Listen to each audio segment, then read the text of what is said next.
The International Association for Near-Death Studies presents NDE Radio, a weekly exploration of near-death experiences and similar encounters with the other side. Now, here's your host, Lee Witting. When you consider for a moment the life of Hildegard von Bingen, then those who have been given the gift of a mystical experience should realize the importance of not hiding that light under a bushel, but sharing it with the world.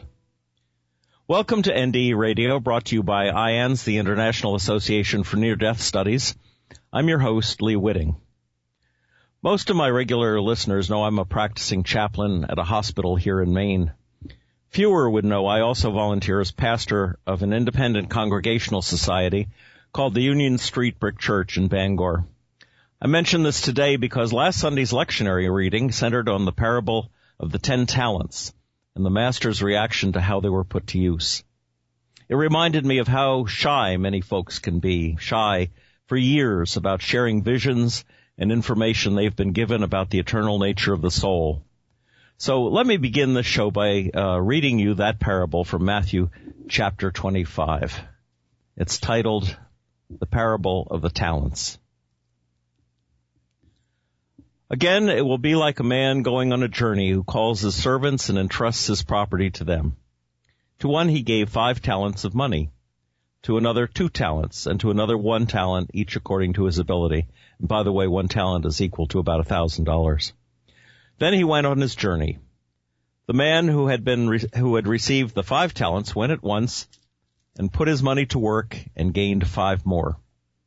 So also the one with the 2 talents gained 2 more. But the man who had received the 1 talent went off, dug a hole in the ground, and hid his master's money. After a long time, the master of those servants returned and settled accounts with them. The man who had received the 5 talents brought the other 5. Master, he said, you entrusted me with 5 talents. See, I have gained 5 more. His master replied, well done, good and faithful servant. You have been faithful with a few things. I will put you in charge of many things. Come and share your master's happiness. The man with the 2 talents also came. Master, he said, you entrusted me with 2 talents. See, I have gained 2 more. His master replied, well done, good and faithful servant. You have been faithful with a few things. I will put you in charge of many things. Come and share your master's happiness. Then the man who had received the 1 talent came. Master, he said, I knew that you were a hard man, harvesting where you have not sown, and gathering where you have not scattered seed. So I was afraid, and went out and hid your talent in the ground. See, here is what belongs to you. His master replied, you wicked, lazy servant. So you knew that I harvest where I have not sown, and gather where I have not scattered seed? Well then, you should have put my money on deposit with the bankers, so that when I returned I would have received it back with interest. Take the talent from him and give it to the one who has the 10 talents. For everyone who has will be given more, and he will have an abundance. And whoever does not have, even what he has, will be taken from him. And that's the parable about how we should use our talents. It's interesting that they're titled talents, because that's really what we're talking about today. Now here's some of what Wikipedia has to say about Hildegard and how she used her talents. Hildegard von Bingen. Her exact date of birth is uncertain. She was born around the year 1098 to a family of the free lower nobility in the service of the Count Mengele. Hildegard is traditionally considered their youngest and 10th child, although there are records of 7 older siblings. In her Vita, Hildegard states that from a very young age she had experienced visions. And Wikipedia goes on, perhaps due to Hildegard's visions, Hildegard's parents offered her as an oblate to the church. Her Vita says she was enclosed with an older nun, Jutta, at the age of 8. And some scholars speculate that Hildegard was placed in the care of Jutta, the daughter of Count Stephan of Sponheim, at the age of 8, and the 2 women were enclosed together 6 years later.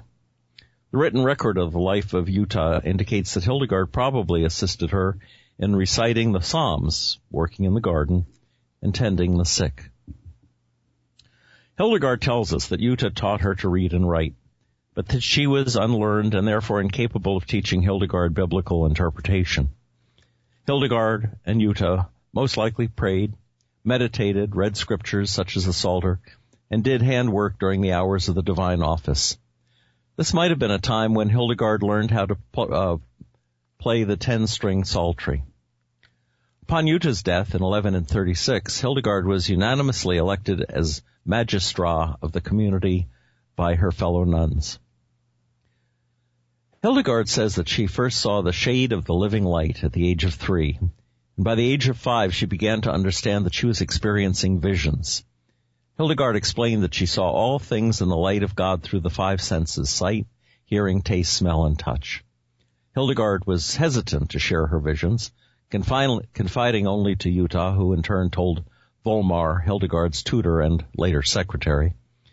Throughout her life, she continued to have many visions, and in 1141, at the age of 42, Hildegard received a vision she believed to be an instruction from God to, quote, write down that which you see and hear.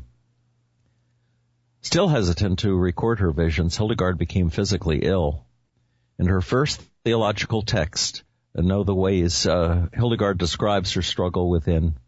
This is a quote, "But though I saw and heard these things, refused to write for a long time, through doubt and bad opinion and the diversity of human words, not with stubbornness, but in the exercise of humility, until laid low by the scourge of God, I fell upon a bed of sickness. Then, compelled at last by many illnesses and by the witness of a certain noble maiden, I set my hand to the writing. While I was doing it, I sensed as I mentored before the deep profundity of scriptural exposition, and raising myself from illness by the strength I received, I brought this work to a close, though just barely, in 10 years.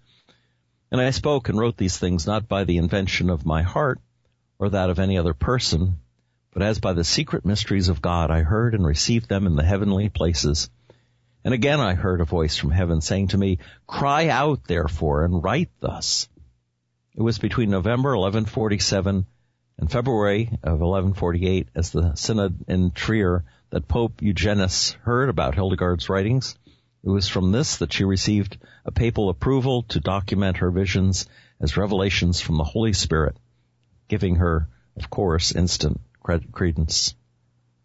So now I'd like to move from this Wikipedia selection to a portion of a paper my wife Charlene wrote several years ago concerning Hildegard's visions. And she begins with a quote from the Whirlwinds to Hildegard. "Who are you, and what are you doing? And what are these battles you are fighting?" The Whirlwind. In the 1141st year of the incarnation of the Son of God, when Hildegard of Bingen was almost 43 years old, an energy like the warm rays of the sun illumined her soul. The light flooded her brain, her intellect, and her emotions. Without time, she comprehended the meaning within all of the Scriptures. It was not that she understood the sense of every word or the grammar of every sentence, but she knew who she was in eternity, and she knew what she had been doing in the visible and what it meant to the invisible.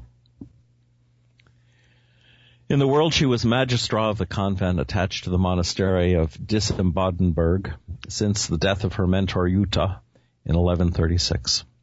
She followed the Benedictine rule and had been educated in the liberal arts. As she herself writes, she had experienced in herself private visions from the age of 5. She also had been troubled with ill health, which she finally saw when in extreme suffering as forceful prodding from God to reveal what had been revealed to her. This she did in her first work, Know the Ways of the Lord, in which separate visions were arranged like chapters and organized into 3 books: The Creator and Creation, The Redeemer and Redemption, and the history of salvation symbolized by a building. The work took 10 years to complete with the help of a secretary and was approved before its completion in 1147 by the Pope Eugenius III. In each chapter, the vision is described with detail so vivid it was possible to paint miniatures that accompanied the text. The mandala-like art doesn't quite convey the special effect movie quality that were projected or played upon some interior faculty of Hildegard's consciousness. In her introductory declaration, Hildegard writes that she was awake and not in an altered state when she received the visions. She sees and hears with inner senses, seeing with a pure mind out in the open in public places. From the text, it is not clear if the voice which she quotes speaks in real time or if she's had a flash of comprehension that then pours out in words when she records her experience. The voice in her visions tells her she has been chosen and afflicted by the living light to be, quote, placed among great wonders beyond the measure of the ancient people who saw me in many secrets.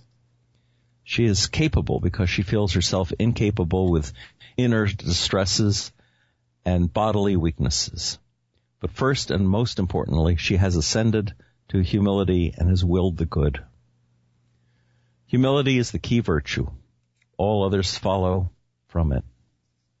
The human condition appears totally hopeless. Instead of the companion of angels, the human being, bearer of the living breath of God, turns its eyes of clay away from the saving dawn of the east to the home of the devil in the north.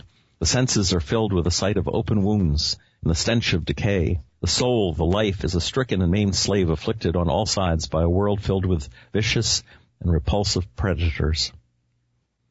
But we know we are created by God. We remember our mother Zion, where we should have lived. We hear the music of the home of heaven. We remember the glory. The memories only intensify the pain of exile, but even as the soul can know it is lost, it can will to escape. The soul enlivens the body. It flows through every cell. The senses communicate the soul to the body. The fire or power of the soul is manifest in the intellect and the will. The intellect is to the soul as the heart is to the body, and the will is like the members, that which moves and does the work. The will and the intellect reside in an inner and protected tabernacle, not made of clay like the body, but of steel. The will then acts to escape the torments of sin and the world and hides the soul away in a cave. This action, this good intent, is aided by grace. The sensing of the lost mother strengthens the resolve to resume the trip away from the north to the east. Life on earth is a pilgrimage along a narrow path that is almost impassable. Finally, a summit is reached, and in a state of exhaustion, the soul faces itself. Everything is questioned, and everything is rejected. A final escape from self seems the only course, but the senses are filled with sorrow. The nature of life itself is static, incapable of productivity. All hope in the good is lost. Very existence is questioned. But then, by grace, the soul remembers it is of and from God, and the will is renewed in the inner tabernacle, which then acts to control the outer one of the body. This is possible by looking at the nature of God and the sacrifice of the Son of God. Virtues bloom from the cleansed earth of the soul, which heighten the senses and spiritual joy. And finally, the first disobedience is overcome in the body, and the virtue of humility in the soul wards off every vice. Another facility of the soul is reason. Reason has sound and brings understanding through the spoken word. This is also why the Son of God is called the Word, because through him we know and have understanding of God. Wounds, gangrene, stench, bestiality, filth upon filth fills the pages. Is this fastidiousness of someone highborn, which Hildegard was? Is it the reality of living without antibiotics, where open, slow-healing wounds are common?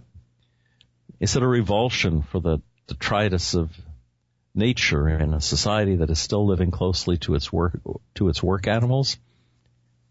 Or is this the true picture of the unconverted soul? This is not uncommon mystical language. There is the other side, thorns that bloom into fragrant roses, the green moist fertility of Eden, the pure greenness of the Virgin. There's also the music of heaven and the glorious warm light of the eternal. There's also the question of illness and how constant pain and weakness on one hand and then convalescence on the other can sharpen the awareness of the body and the senses. And she concludes by saying, Oliver Sacks writes about this condition in A Leg to Stand On, a recollection of his own injury and healing.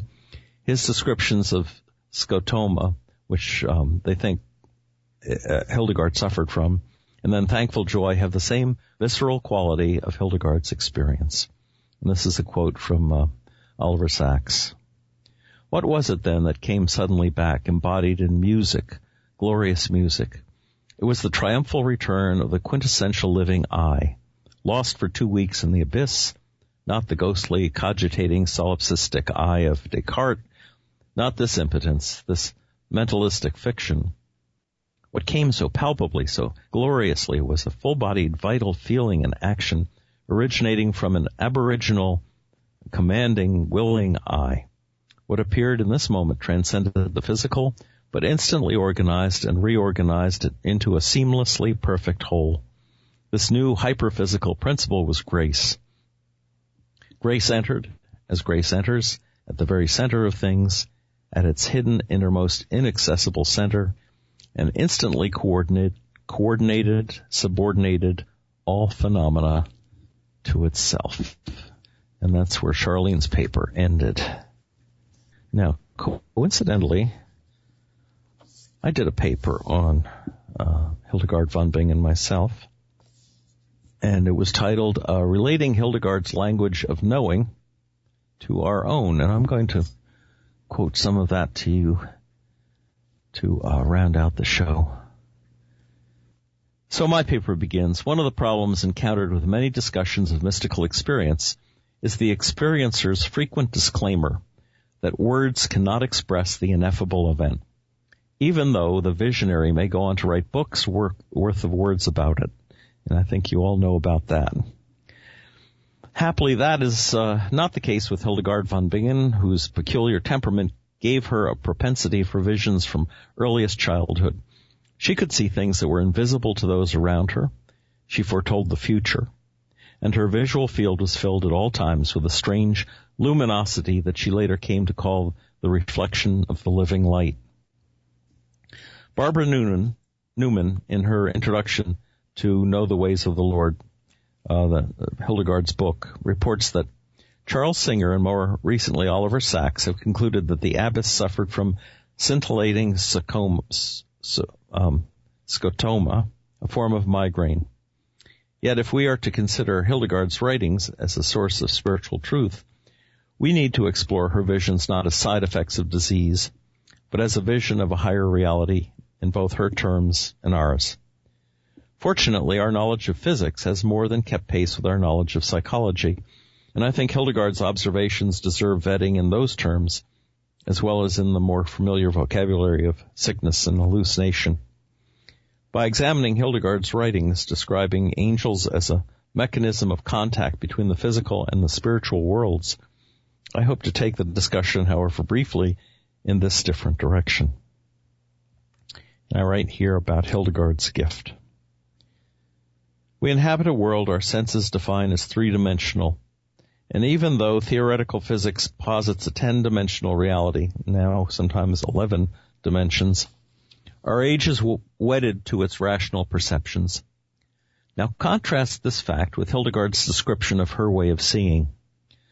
The light I see thus is not spatial, she writes, but it is far, far brighter than a cloud that carries the sun.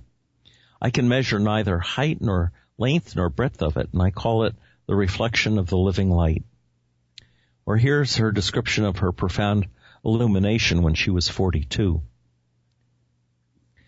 Heaven was opened, and a fiery light of exceeding brilliance came and permeated my whole brain and inflamed my whole heart, my whole breast, not like a burning, but like a warming flame. And immediately I knew the meaning of the exposition of the Scriptures, namely the Psalter, the Gospel, and the other Catholic volumes of both the Old and New Testaments, though I did not have the interpretation of the words of their texts, or the division of the syllables, or the knowledge of cases and tenses. Now this description closely approximates Acts' description of the flames of Pentecost, when the Holy Spirit came down on the heads of the apostles. If we are to believe in the possibility of such an event, then we should consider Hildegard's description as not merely symbolic, but real in every sense of that word. In his commentary on Hildegard's illuminations, Matthew Fox writes, In my opinion, this synchronicity between a 12th century mystic and a 20th century physicist is one of the obvious examples of how Hildegard did not know all that she was saying. In other words, her writing and visioning were truer than her conscious awareness could articulate. Of course, scientists other than psychologists have considered rational scientific mechanisms to explain Hildegard's visions, such as Fox has mentioned that scientists from the University of Munich had recently been doing studies of Hildegard's cell and have found there as high an electromagnetic energy source as exists anywhere in Europe. Hildegard must have spent many sleepless nights in this cell, Matthew Fox says. That such a setting might help facilitate visions in no way conflicts with the authenticity of the illuminations Hildegard describes. And Hildegard spoke about angels. Vision 6 of Book 1, titled The Choirs of Angels, provide Hildegard's description of 2 armies of faithful angels and further describes their ranks by form and emanation. She writes in part, "Then I saw in the secret places and the heights of heaven 2 armies of heavenly spirits who shone with great brightness. Those in one of the armies had on their breasts wings which with forms like human forms in front of them, on which human features showed as if in clear water. Those in the second army also had wings on their breasts, which displayed forms like human forms, in which the image of the Son of Man shone as if in a mirror. And I could see no other form, either in these or in the 2 others." In her explication, Hildegard makes clear that angels are created creatures like humankind, and indicates that God destined some created creatures to inhabit celestial regions in the height of secret places that the bodily eye cannot penetrate, but the inner sight can see.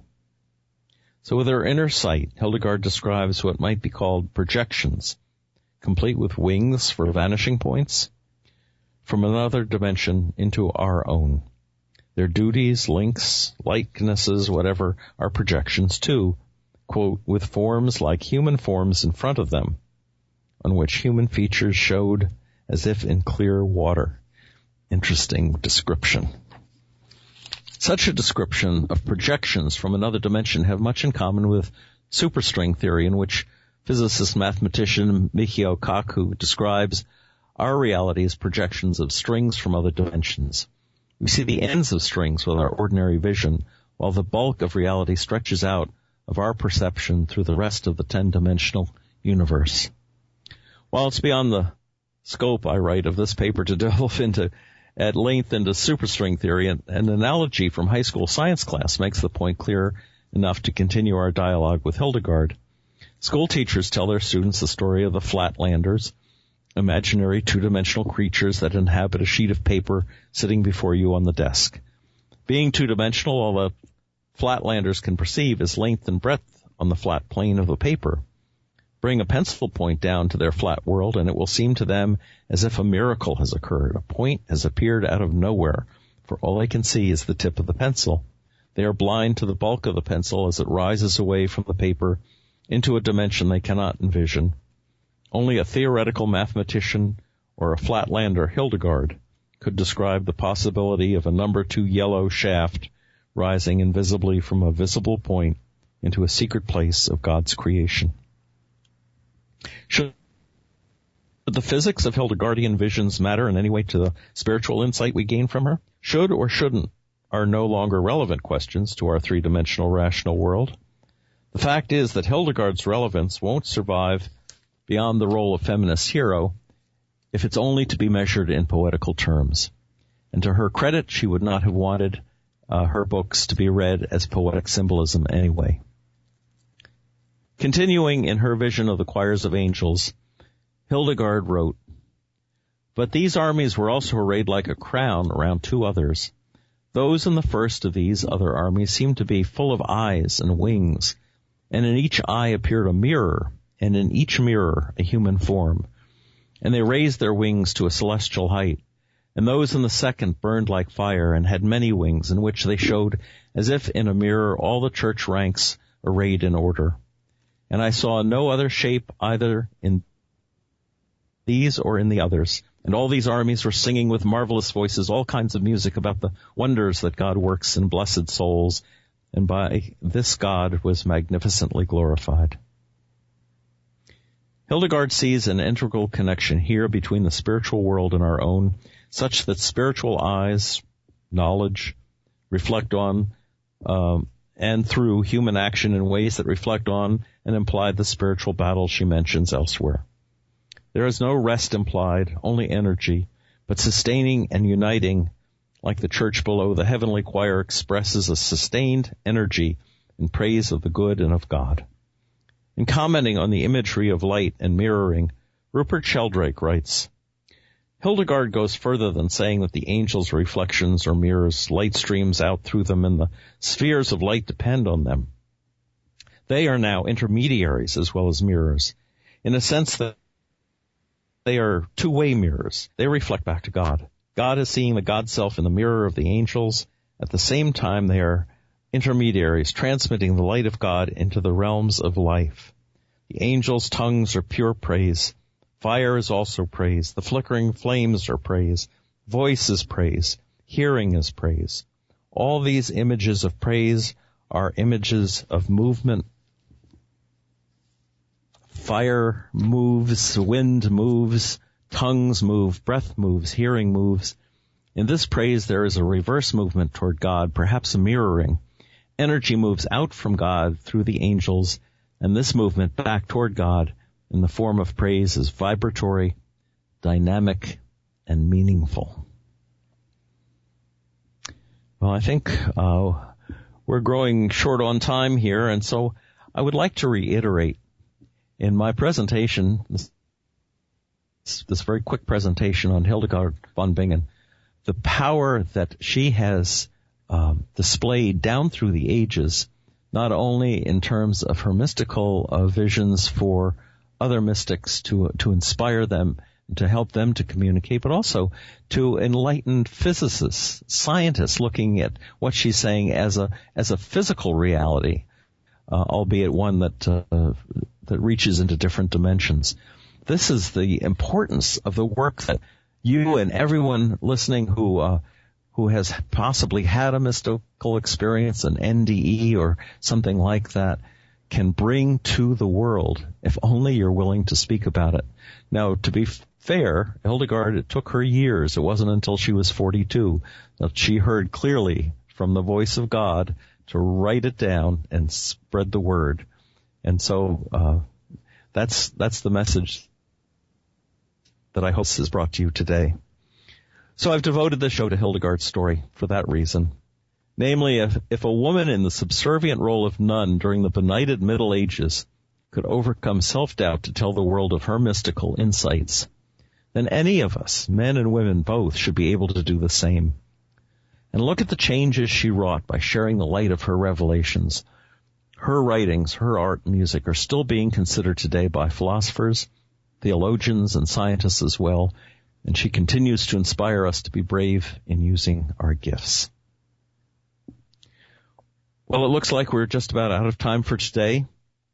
If you'd like to listen again to this or any of our past shows, just go to our website at nderadio.org. And for more information about the work of IANDS, check out their website, iands.org,